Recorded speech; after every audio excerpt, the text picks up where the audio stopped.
اسلام کسی نسل اور ذات برادری کا نام نہیں، اور ہندو مت کی طرح کچھ معاشرتی رسوم یا کسی خاص طرز عبادت سے وابستگی کا نام بھی اسلام نہیں جس میں عقیدے کی کوئی اہمیت نہ ہو۔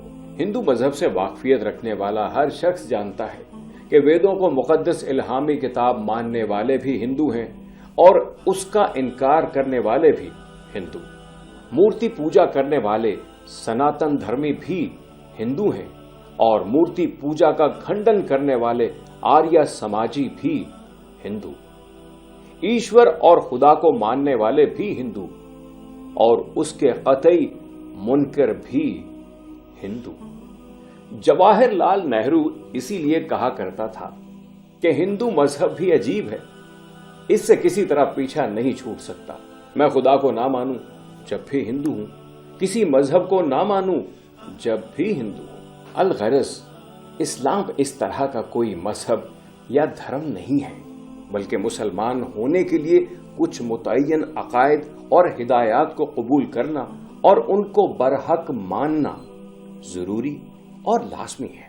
اس کے بغیر کوئی شخص مسلمان نہیں ہو سکتا، اگرچہ وہ پیغمبر کی اولاد ہو۔ اسی کے ساتھ یہ بھی ضروری ہے کہ وہ ایسی چیز کا منکر نہ ہو جس کے بارے میں ناقابل شک یقینی اور قطعی طریقے سے اور مسلسل تواتر سے ثابت اور معلوم ہو چکا ہو، اور امت کے عوام تک کو معلوم ہو کہ رسول اکرم صلی اللہ علیہ وآلہ وسلم نے اس کی تعلیم امت کو کر دی ہے۔ خاص اصطلاح میں ایسی چیزوں کو ضروریات دین کہا جاتا ہے۔ مثلا یہ بات کہ اللہ ہی وحدہ لا شریک معبود، اور یہ کہ حضرت محمد صلی اللہ علیہ وآلہ وسلم اس کے رسول ہیں اور قیامت اور آخرت برحق ہے، اور قرآن پاک اللہ کی نازل کی ہوئی کتاب ہدایت ہے، اور 5 وقت کی نماز فرض ہے، کعبہ مسلمانوں کا قبلہ ہے۔ یہ سب ایسی باتیں ہیں جن کے بارے میں ہر وہ شخص جس کو اسلام اور رسول اللہ صلی اللہ علیہ وآلہ وسلم کے متعلق کچھ بھی علم ہے، یقین کے ساتھ جانتا ہے کہ آپ نے ان باتوں کی امت کو تعلیم دی تھی۔ اس میں کسی شک و شبے کی گنجائش نہیں ہے۔ تو مسلمان ہونے کے لیے یہ بھی ضروری ہے کہ ایسی کسی بات کا انکار نہ کرے، کیونکہ ایسی ایک بات کا انکار یا اس کے بالکل نئے معنی تراشنا بھی بلا شبہ رسول کریم صلی اللہ علیہ وآلہ وسلم کی تعلیم و ہدایت کا انکار ہے، جس کے بعد اسلام سے رشتہ کٹ جاتا ہے۔ نئے معنی تراشنے کی مثال یوں سمجھیے کہ جیسے کوئی شخص یہ کہے کہ میں لا الہ الا اللہ کو مانتا ہوں اور گواہی دیتا ہوں کہ خدا ایک ہی ہے، لیکن لوگوں نے جانا نہیں کہ وہ میں خود ہوں، میں نے ذلی طور پر اب اس شکل و صورت میں ظہور کیا۔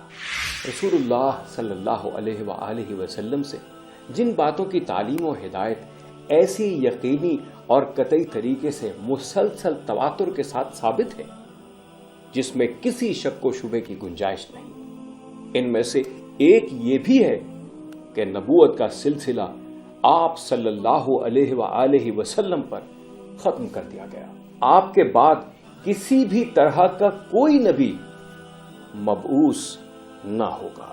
جس قطعی اور یقینی طریقے سے اور جس درجے کے تواتر کے ساتھ امت کو یہ معلوم ہوا کہ رسول اللہ صلی اللہ علیہ وآلہ وسلم نے خدا کی وحدانیت، اپنے رسالت، قیامت و آخرت اور قرآن مجید کے کتاب الہی ہونے اور 5 نمازوں کی فرضیت اور خانہ کعبہ کے قبلہ ہونے کی تعلیم دی تھی، ویسے ہی قطعی اور یقینی طریقے سے اور اسی درجے کے تواتر کے ساتھ یہ بھی معلوم اور ثابت ہے کہ آپ صلی اللہ علیہ وآلہ وسلم نے اپنے آخری نبی ہونے اور آپ صلی اللہ علیہ وآلہ وسلم کے بعد کسی نبی کے مبعوث نہ ہونے کی بات پوری وضاحت کے ساتھ بتائی تھی، اور اس طرح بتائی تھی کہ اس سے زیادہ وضاحت و صراحت کا کوئی امکان نہیں۔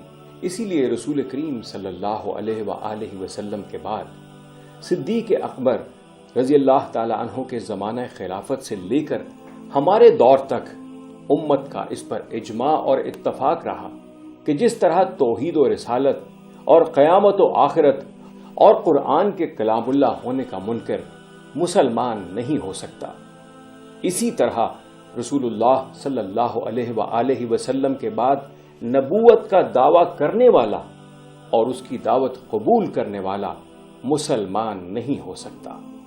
اگر وہ پہلے مسلمان تھا تو اس کو دائرہ اسلام سے خارج قرار دے دیا جائے گا۔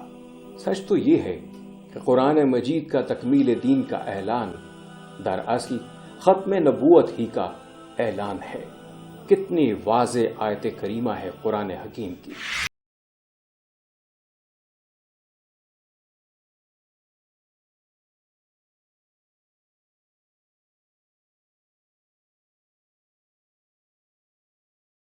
ہم نے تمہارے لیے تمہارا دین کامل کر دیا اور اپنی نعمتیں تم پر پوری کر دیں اور تمہارے لیے اسلام کو دین پسند کیا۔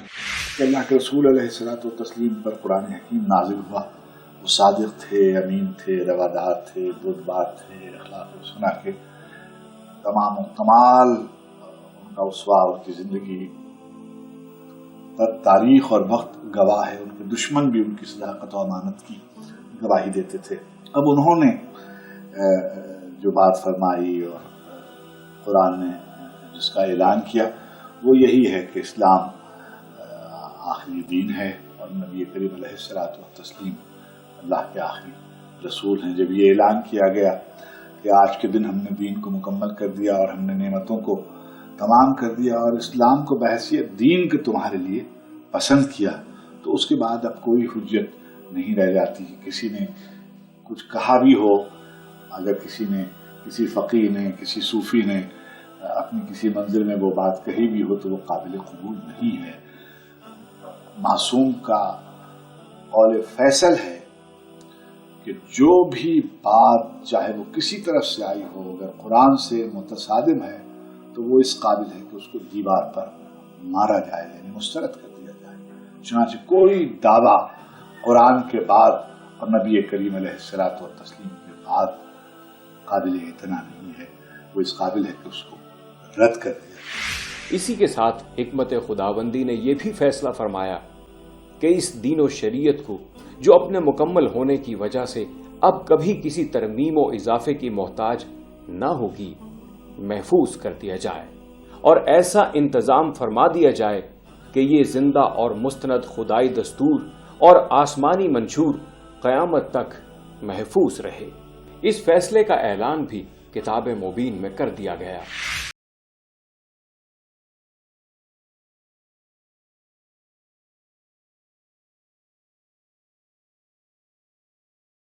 یہ کتاب نصیحت ہم ہی نے اتاری ہے اور ہم ہی اس کے نگہبان ہیں۔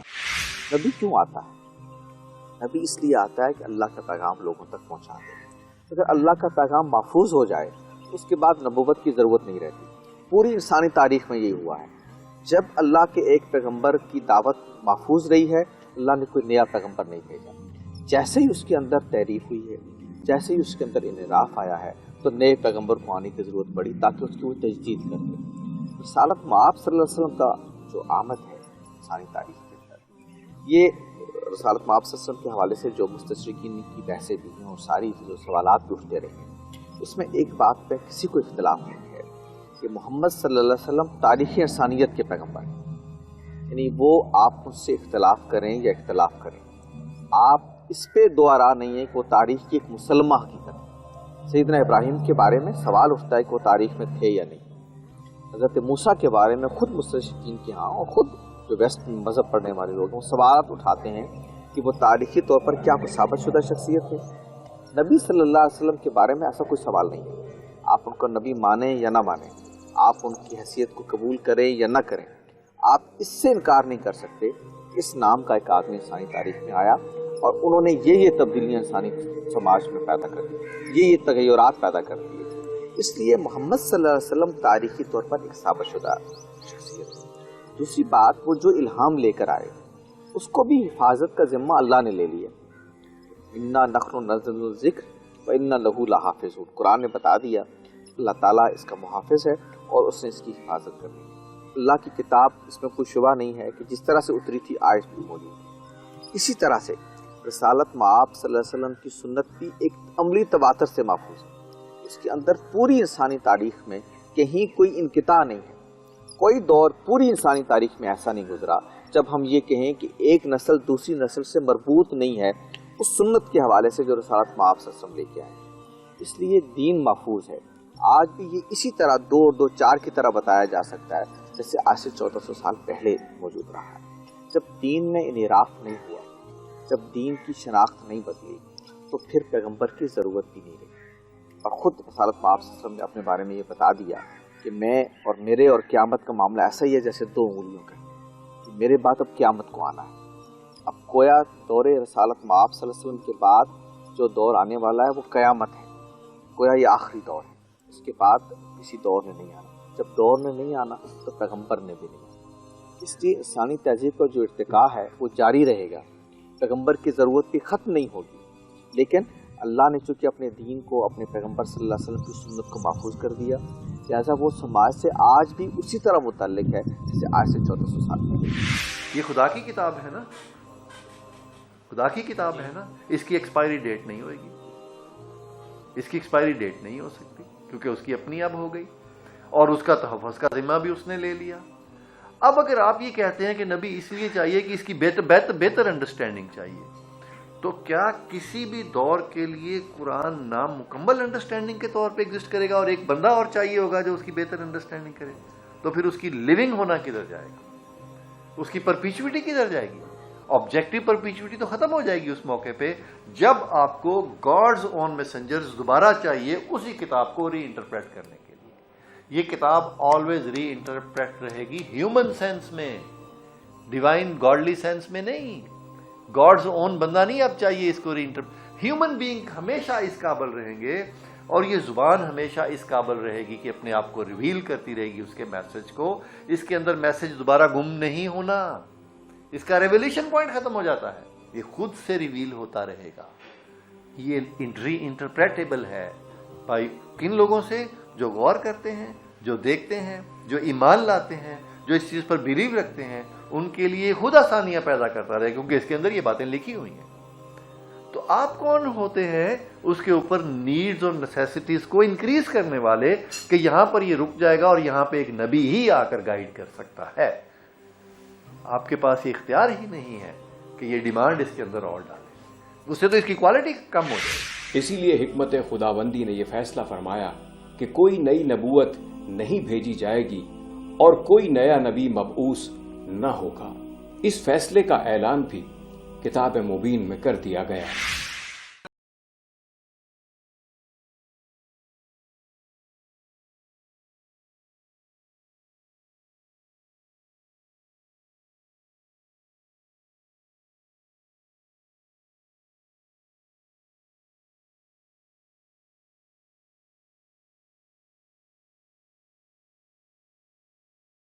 محمد صلی اللہ علیہ وآلہ وسلم تمہارے مردوں میں سے کسی کے والد نہیں ہیں، بلکہ خدا کے پیغمبر اور نبیوں کی نبوت کی مہر یعنی اس کو ختم کر دینے والے ہیں، اور خدا ہر چیز سے واقف ہے۔ تمام مفسرین کا اس بات پر اتفاق ہے کہ خاتم النبیین کے معنی یہ ہیں کہ آپ صلی اللہ علیہ وآلہ وسلم آخری نبی ہیں۔ آپ صلی اللہ علیہ وآلہ وسلم کے بعد کسی کو منصب نبوت پر فائز نہیں کیا جائے گا۔ چنانچہ امام غزالی علیہ الرحمہ فرماتے ہیں، بے شک امت نے بالاجماع اس لفظ خاتم النبیین سے یہ سمجھا ہے کہ اس کا مفہوم یہ کہ آپ صلی اللہ علیہ وسلم کے بعد کوئی نبی نہیں ہوگا اور نہ رسول، اور اس پر اجماع ہے کہ اس لفظ میں کوئی تعویل و تخصیص نہیں، بس اس کا منکر یقیناً اجماع امت کا منکر ہے۔ اگر آدمی پہلے سے طے شدہ کسی نظریے کی وکالت نہ کر رہا ہو تو اسے سمجھنا بہت آسان ہے، بہت نیچرل ہے۔ دیکھنا یہ ہے کہ آدمی کو معلوم ہو گیا کہ میں یہ ہوں، کائنات یہ ہے، خدا یہ ہے، ان کے بارے میں ہماری معرفت یا ہمارا بلیف تکمیل کو پہنچ گیا آخری نبی اور آخری ولی کے ذریعے سے۔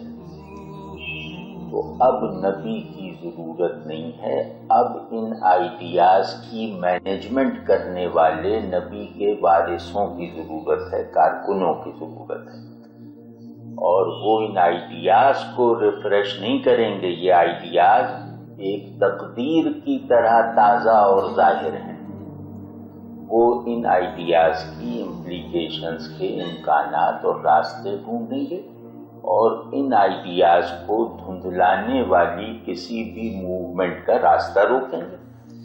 واضح ہے نہیں بات؟ تو میرے اوپر بار ثبوت صرف اتنا ہوگا کہ میں یہ دکھا دوں کہ میں رسول اللہ صلی اللہ علیہ وسلم کو آخری نبی، قرآن کو آخری وحی، اسلام یعنی دین محمدی علیہ صاحب الصلاۃ والتسلیم کو آخری دین یا واحد دین سمجھتا ہوں۔ تو مجھ سے یہ پوچھا جا سکتا ہے کہ تم کیوں سمجھتے ہو، تو اس کا جواب یہ ہے کہ اس کے تمام آئیڈیاز اپنی اوریجنل شکل میں موجود ہیں، اور اس کے تمام آئیڈیاز کا وجودی ایفیکٹ اور شعوری ریفلیکشن بھی اپنی اسٹینڈرڈ فارمز میں موجود ہے۔ انسانی شعور نے ہدایت کے ضمن میں کوئی ایسا تقاضا اپنے اندر اس کے بعد محسوس نہیں کیا جو یہ ڈسکورس آف گائیڈنس پورا نہ کر سکتا ہوں۔ انسانی وجود میں اپنی تکمیل کے لیے کوئی ایسا مطالبہ نہیں پیدا ہوا جس کو رسول اللہ صلی اللہ علیہ وسلم پہلے ہی سے مکمل کر کے نہ چلے گئے ہوں، پہلے ہی سے فلفل نہ کر چکا ہوں۔ تو اب اس کائنات کے بارے میں کوئی تعبیر بھی ایسی سامنے نہیں آئی جو کائنات کیا ہے کہ نبوی جواب کو irrelevant یا غلط یا نامکمل ثابت کر سکے۔ ٹھیک ہے نا؟ یعنی انسانی شعور اپنی کلیت کے ساتھ ایک پیغام کے احاطے میں ہے، اور اپنی تمام تر تبدیلیوں اور توسیعات کے مسلسل عمل سے گزرتے رہنے کے باوجود اس دائرے سے تجاوز نہیں کر سکا ہے۔ اسی طرح یہ پورا نظم ہستی اپنے تمام میکینکس میں، اپنی تمام پرسیپشنز میں کسی ایسی جگہ نہیں پہنچی ہے جہاں قرآن کا بنائی ہوئی ڈیفینیشن آف یونیورس نامکمل لگنے لگے۔ تو جب تک شعور اور وجود کی تمام سرگرمیوں کی کفالت کرنے والے یہ اصول فنکشنل اور ریفرنشیل دونوں حالتوں میں موجود ہیں، اور ان کی ریفریشمنٹ اور ان کی مینجمنٹ اور ان کی اپلیکیشنز کا ایک پورا آرڈر اپنے بہترین تاریخی تسلسل کے ساتھ حاضر ہے، اس وقت مطلب نبوت کی کیا ضرورت ہو سکتی؟ یا نبوت تو دور کی بات ہے، کسی ریلیجس اتھارٹی کی بھی ضرورت نہیں۔ ریلیجس اتھارٹی کہتے ہیں کہ میں جانتا ہوں اور میرے سوا کوئی نہیں جانتا۔ تو اس دین میں اس طرح کی پرائیویٹائزیشن بھی نہیں ہے، یا یہ خاندان جانتا ہے کہ دین کیا ہے، باقی امت نہیں جانتی کہ دین کیا ہے، اس طرح کی اس کی گنجائش بھی نہیں۔ اب آپ یہ کہتے ہیں کہ یہ رحمت ہے نبوت رحمت کیا، بہت ہی بڑی رحمت رہی ہے۔ انسانیت کی کنٹینیوٹی مرہون منت ہے خدا کے ان نبیوں کی جنہوں نے انسانیت کو بند گلیوں میں سے نکالا اور اتھاہ گہرائیوں میں سے نکالا اور اس کو بار بار سیدھے رستے پہ لگایا۔ یہ والی رحمت اگر مسلم امہ کے اندر رہتے ہوئے وہ لوگ جو پروفٹ پر بلیو کرتے ہیں اور کتاب پر اور اللہ پر بلیو کرتے ہیں، ان اسینشلز پہ بلیو کرتے ہیں، اس رحمت کی کنٹینیوٹی تو ایک مصیبت بن جانی تھی۔ دیکھیے، انسان کے لیے اس سے کڑا امتحان اور کوئی نہیں ہو سکتا کہ اس کو یہ پوچھا جائے کہ تمہارا اور تمہارے باپ دادا کا مذہب ٹھیک تھا یا غلط تھا، اور اگر اس پہ عیاں کر دیا جائے کہ وہ غلط تھا تو وہ ایک بڑے مخمسے میں آتا ہے کہ وہ آنے والے صحیح مذہب کو چھوڑ نہیں سکتا اور پچھلے والے مذہب کو اس کو چھوڑنا پڑتا ہے۔ رسول اللہ صلی اللہ علیہ وسلم کا رحمت للعالمین ہونے کا میں اس طرح دیکھتا ہوں کہ انہوں نے ہمارے لیے، اپنی امت کے لیے، اگر ہمارا اللہ کرے خاتمہ بھی ایمان ہو جائے، ایک بہت بڑی رحمت کریٹ کر دی۔ پہلی تمام امتوں کو یہ سوال درپیش تھا کہ آپ اس کتاب اور اس نبی کو فالو کرتے رہیں، آپ ٹھیک ہوں گے، اور آنے والے سچے نبی کو فالو کریں گے تو ٹھیک رہیں گے، اگر آنے والے سچے نبی کو نہیں فالو کریں گے تو پھر آپ غلط ہو جائیں گے، اور آنے والے غلط نبی کو بھی نہیں فالو کریں گے، غلط نبی کو نہیں فالو کریں گے، سچوں کو کنٹینیو کریں گے تو آپ ٹھیک رہیں گے۔ ایک کڑے امتحان میں سے وہ ہمیشہ گزرتے تھے، اور سیکوینس بھی یہ تھا کہ ایک کے بعد دوسرا نبی آ رہا تھا۔ دیکھو، آپ کی ساری امت for all times to come سب سے بڑی آزمائش سے بری کر دی گئی ہے۔ یہ رحمت للعالمین ہے کہ اب میری امت کو وہ والا کڑا امتحان قیامت تک نہیں آئے گا جس میں ان کو اپنی شریعت کا ریویو کرنا پڑے، اپنے نبی کا، اپنے کتاب کا، اپنی ریلیجیس انڈرسٹینڈنگ کا ریویو کرنا پڑے۔ نبوت اس سینس میں رحمت تھی نا، تو اس سینس میں تو نبوت کا نہ ہونا اب رحمت ہے، رحمت ہے۔ میری بات آپ سمجھ پائے کہ کتنی بڑی مہربانی ہے کروڑوں اربوں انسانوں پر، آنے والے سینکڑوں سالوں، ہزاروں سالوں پر جو گزر گئے ان پر بھی، کہ آپ کو تو اس مائش سے دوچار ہی نہیں اب ہونا پڑے گا، آپ بری ہیں، آپ اس پرابلم سے نکل جائیے جس پرابلم میں تمام امتیں دونوں طرف سے رہی ہیں، مانے یا نہ مانے، اور کب کون صحیح آئے۔ دیکھیے، جیوز ٹرائب آباد ہوئے ہیں مدینہ میں اور مکہ میں جا کر، کہ ان کو کہیں تھا کہ ایک نبی نے یہاں آنا ہے اور ہم غلطی پر نہ ہو جائیں۔ کیا بات ہے، آپ کو تو کوئی ایسا فکر ہی نہیں ہے، آپ کی تو نسلوں کو کوئی ایسا فکر نہیں ہے، آپ کے آباء و اجداد کو ایسا کوئی فکر نہیں ہے۔ یہ ہے رحمت للعالمین کہ سب سے کڑے امتحان سے آپ کو باہر نکال دیا گیا ہے۔ نبوت کی جب ہم گفتگو کرتے ہیں تو ایک بنیادی سوال یہ بھی اٹھتا ہے کہ نبوت ظاہر ہے کہ انسانی ضروریات کے مطابق ہوتی ہے، اور انسانی ضروریات جو ہیں وہ جیسے اللہ کا حکم کیا ہے اس پر کیسے عمل کیا جائے، نبوت اس کا تعین کرتی ہے۔ تو جب انسانی زندگی کے ارتقاء کا سفر تھما نہیں، رکا نہیں، تو پھر نبوت کا سفر کیوں رکے؟ کیا ایسا ہے کہ آج کے دور میں انسان کو نبی کی ضرورت نہیں رہی؟ کیا آج کے دور میں انسان کی فکری ارتقاء ایسا ہو گیا کہ نبوت غیر عام ہو گئی ہے؟ تو انسانی تہذیب کا ارتقاء جاری ہے، نبوت کا ارتقاء رک گیا ہے، کیوں ہے ایسا؟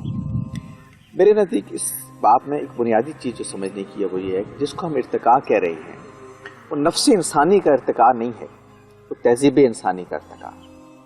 یعنی ایسا نہیں ہے کہ انسان اپنی نفسی شناخت، نفسی بناوٹ کے اعتبار سے تبدیل ہو گیا، یوں نہیں ہوا۔ یعنی انسان کی خواہشات، جبلت، فطرت میں اندر کوئی ارتقاء آ گیا ہوا، اس کی کوئی شواہد موجود نہیں۔ انسان فطرتاً وہیں کھڑا ہے جہاں سے 1400 سال پہلے کھڑا۔ نبوت کیا کرتی ہے اصل میں؟ نبوت آپ کے اخلاقی وجود سے متعلق ہوتی ہے، مذہب ہوتا ہی اخلاقی وجود سے متعلق ہے۔ وہ آپ کی تطہیر کرتا ہے، آپ کا تزکیہ کرتا ہے، انسان کے نفس کا تزکیہ کرتا ہے، انسان کے نفس کا جو اس کی ساخت ہے، انسان کے نفس کو درپیش جو خطرات ہیں وہ اپنی نوعیت میں تبدیل نہیں ہوئے، اپنی ظواہر میں تبدیل ہو گئے۔ یعنی انسان کے اخلاق کو جو عوارض لاحق ہو سکتے ہیں وہ آج سے صدیوں پہلے بھی وہی تھے جو آج ہیں۔ مسائل تبدیل ہوئے ہیں اور ذہنی فکری ارتقاء کے اعتبار سے نہیں، اس کی تہذیبی سفر کے اعتبار سے۔ مثلاً رہن سہن کے طریقے بدل گئے، مثلاً موسموں کے ساتھ معاملہ کرنے کی نوعیت بدل گئی، مثلاً جو آسمان سے زمین سے اٹھنے والی مصیبتیں ان کو ٹیکل کرنے کی صلاحیت تبدیل ہو گئی۔